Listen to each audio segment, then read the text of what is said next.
Tapi ketika itu tiba-tiba hafalan itu melesat begitu cepat.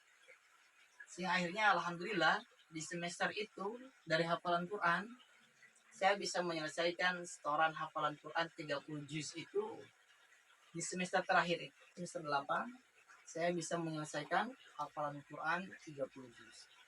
Dan hafalan paling banyak ketika itu satu hari saya bisa selesai 1 juz. Masya Allah ya. Sampai-sampai ketika itu saya punya partner 3 orang menerima setoran gitu. Pagi, siang, dan malam. Dan 3 teman itu semuanya keteteran sehingga banyak yang diganti sama keteteran karena saya sistemnya ngapal kemudian disetorkan karena saya punya tekad di Allah, saya ingin selesai hafal Quran 30 juz di Arroya karena saya berpikir kayaknya tidak ada lagi tempat yang bisa membuat saya untuk bisa hafal Quran kembali.